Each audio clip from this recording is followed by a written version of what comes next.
નમસ્કાર મિત્રો, આજના નવા વિડીયોમાં આપણું હાર્દિક સ્વાગત કરું છું। આજના વિડીયોમાં આપણે જોવાની છે 8/1/2025 રોજનું ગ્રાઉન્ડનું તમામ ગ્રાઉન્ડની અપડેટ આપણી પાસે આવી ગઈ છે। તો ક્યાં કેટલા પાસ થયા નપાસ થયા તેની માહિતી હું આપીશ। ક્યાં ગ્રાઉન્ડ સારું છે, ક્યાં કેવું ગ્રાઉન્ડ છે તેના વિશે તમામ પ્રકારની અપડેટ આજના વિડીયોમાં આપણે જોઈશું। તો વિડીયોમાં ખાસ છેલ્લા સુધી બન્યા રહેજો, જેથી તમામ પ્રકારની માહિતી આજના વિડીયોમાં તમને મળી જશે। અને વિડીયોમાં તમે નવા હો અને હજુ સુધી ચેનલને સબસ્ક્રાઈબ ના કરી તો જલ્દી સબસ્ક્રાઈબ કરી દો અને તમારા મિત્રો સુધી ખાસ વિડીયોને શેર કરવાનું ના ભૂલતા, જેથી આવા જ પ્રકારની ભતે લગતી અપડેટ રોજ ક્યાં ગ્રાઉન્ડમાં કેવું રહ્યું તેના વિશે હું અપડેટ લાવતો રહીશ। તો હવે આપણે વાત કરીએ કે હિંમતનગર ગ્રાઉન્ડમાં સવારે 5:15 ગ્રાઉન્ડ પર પહોંચી ગયા હતા દરેક મિત્રો। તો એમના મેનેજમેન્ટના લીધે ગ્રાઉન્ડમાં પ્રથમ શિફ્ટ દોડ 7:15 ચાલુ કરવામાં આવી હતી। તો જેના પરિણામે 200માંથી 131 લોકો ફેલ થયા અને મેનેજમેન્ટના અભાવના લીધે ઉમેદવારને 10થી 15 વખત ઊભા કર્યા। તો પાછા બેસાડવામાં આવ્યા। અધિકારીઓ પણ બહુ સ્ટ્રિક્ટ હતા, એના લીધે બીજી શિફ્ટની રનિંગ 9:15 ચાલુ કરવામાં આવી હતી।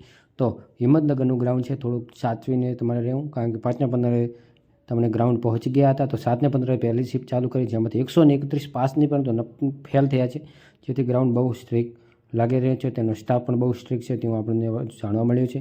10 ને 15 વખત ઊભા કર્યા, બેસાડ્યા તેવું કરવામાં આવ્યું। ત્યાં જ લોકો થાકી ગયા હતા। આપણે બીજા તો કે પ્રથમ બેન્ચ ખેડાનું આપણે જામનગરનું જોઈએ તો ખેડાની અંદર 200માંથી 70 ભાઈઓ પાસ થયા, જામનગરમાંથી 81 પાસ થયા છે। તો આ ગ્રાઉન્ડમાં પણ થોડાક માપે પાસ થયા છે, બહુ લોકો ફેલ થઈ ગયા છે। તો હવે વાત કરીએ કે અમદાવાદ ગ્રાઉન્ડની, તો અમદાવાદ 750 બહેનો બોલાવ્યા હતા, તેમાંથી 350 આવ્યા, જેની પહેલી બેન્ચમાં 200 જણાને દોડાવ્યા, એમાંથી 62 જેટલા પાસ થયા અને બીજી બેન્ચમાં 150 જણાને દોડાવ્યા હતા। તો પહેલી બેન્ચમાં 200માંથી 62 પાસ થયા છે। તો જૂનાગઢની વાત કરીએ તો 700 દોડાવવામાં આવ્યા હતા, તેમાંથી 230 ગેરહાજર રહ્યા હતા। જૂનાગઢમાં 700 બોલાવ્યા હતા, એમાંથી 230 ગેરહાજર રહ્યા હતા જૂનાગઢનું અપડેટ।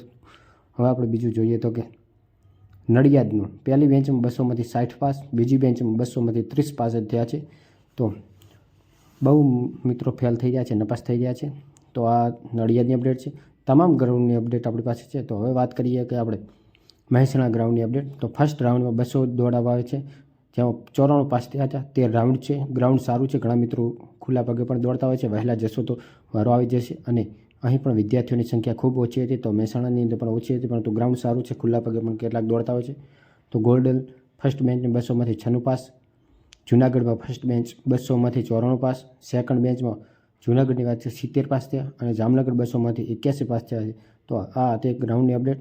કોઈ પણ ગ્રાઉન્ડ બાકી હોય અને તમને હજુ જાણવા ન મળ્યું હોય, તમારે જાણવું હોય તો મને કોમેન્ટ કરીને જણાવો, જેથી નવો જ વિડીયો લઈને હું તમારી સમક્ષ આવી શકું। તો આજના વિડીયોમાં આ હતી અપડેટ। તો આવા જ પ્રકારના વિડીયો આપણી યુટ્યુબ ચેનલ આવતા રહેશે। તો અત્યારે લાઇક, શેર અને સબસ્ક્રાઈબ કરવાનું ના ભૂલતા।